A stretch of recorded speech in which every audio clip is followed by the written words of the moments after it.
Indonesia blows up 23 foreign fishing boats to send a message.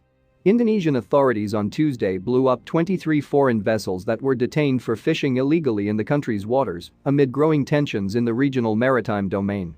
Minister of Maritime Affairs and Fisheries Susi Pudjiastuti witnessed a destruction, which was coordinated by the Navy, Coast Guard and police, via live-streamed internet video at her office in downtown Jakarta. The sinking of the boats is to enforce the law and to protect the sovereignty of our territory, to ensure that the sea is the future of our nation, Ms. Pudjiastuti was quoted as saying by Kompas.Indonesia, the world's largest archipelago nation, has taken a tough stance against illegal fishing since President Joko Widodo took office in 2014, with his administration blowing up dozens of foreign vessels as part of a campaign to protect Indonesia's maritime resources and domestic fishing industry, which loses billions of dollars in revenues to illegal fishing each year.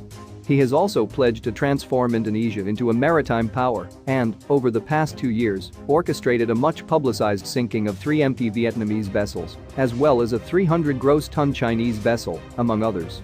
The hardline policy has stoked tensions with Indonesia's neighbours and trading partners.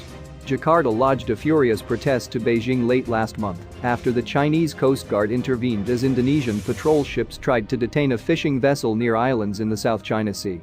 While Indonesia does not have territorial disputes with China in the South China Sea, Jakarta is nervous about Beijing's growing assertiveness in the region. China claims most of the South China Sea, through which about $5 trillion, $6.8 trillion, in ship-borne trade passes every year by the 9-dash line it has marked on maps to define historical borders on which it claims sovereignty.